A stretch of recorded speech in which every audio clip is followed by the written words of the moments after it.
Wala nang intro-intro.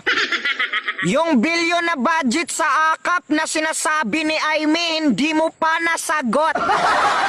Ngayon naman bilyon na budget sa DepEd, nako lagot. Ang nangyayari sa ating bayan ay labis na nakakalungkot. Meron tayong mga vlogger na ang pag-iisip ay baloktot. At syempre meron tayong mga politiko na kurakot. At meron tayong pangulo na takot. Ang paglilingkod sa bayan ay walang pamilya-pamilya.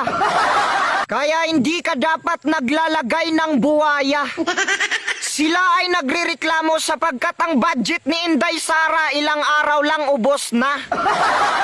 Nagpapatunay lamang ito na ito'y ginagamit sa tama katulad ng sakuna. Yung malaking budget ninyo nandyan pa ba o baka naman nakatago na? Ito yung pinagtatanggol ng mga vlogger tapos ang sinisiraan ay si Sara. Ano ang nangyayari sa utak nyo, nakasara? Ito kapag binabatikos yung sumasagot ay aso niya. Kaya hindi na ako magtataka kung ang script ng paninira ay galing sa kanya. Sabi naman ng mga vlogger, hindi nyo na kailangan sirain kasi matagal na kayong sira nung si Duterte pa ang namamahala. Kung ganyan ang pag-iisip ninyo, hindi kami naniniwala. Bilang makata ng bayan, ang sarap magwala. Masama daw si Inday Sara, yon ang sinasabi nila. Ikaw vlogger Mima Alicia, kung totoo ang sinasabi mo na masama si BP, matagal ka na sanang nakahawla. Pagbibintangan mo ba naman na siya ang nag-scam sa laptop, iyong senador, tanungin mo sila. Kapag si Villanueva ang magsasabi, iyong totoong nang-scam ay yung pinagtatanggol mo pala.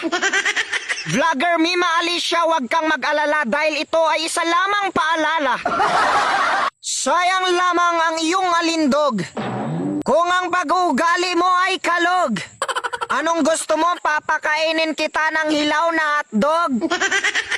Pag-usapan natin mga minamahal, itong si Vice President Sara Duterte, VP ng KOJC. Kasi hindi ko talaga makita kung saan banda na naging Vice Presidente ng bansang Pilipinas itong si Sara Duterte. Kasi wala siyang pakialam sa mga inabuso. Di ba? Wala siyang pakialam sa mga namatay.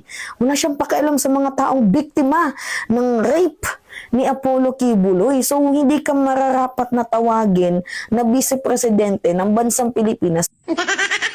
Ano ang pinagsasabi mo, Alicia? Bakit si Kibuloy may pinatay ba siya? Huwag kang syunga-syunga. Ang sarap pasukan ng burat ang iyong bunganga. Pasensya na, bastos ka kasi kaya huwag kang buba. Sinasabi mo ripi si Kibuloy, bakit napatunayan na ba? Hindi ka husgado kaya bibi kalma. Kung ayaw mo na ikaw ay ikama. May mga sintu-sintu talaga tong mga Duterte na to. Kaya nga tama ata yung sinasabi ng ng mga psychologist na itong si Sara Duterte, maaaring mayroong mental health disorder talaga. Sinasabi mo na baliw si Sara, nakakagigil ka. Ang sarap mo pakainin ng burat ang ina ka. Hindi na to away sa politika. Ito ay personal na pang-iinsulto kaya nakapagtataka. Gusto nyo ba talaga ng gulo? Tara! Dito sa social media nagdideklara na ako ng giyera. Mahal na Pangulo, noon pinagtatanggol kita.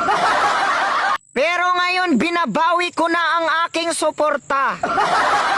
Dahil sa mga vlogger mong bastos at walang kwenta.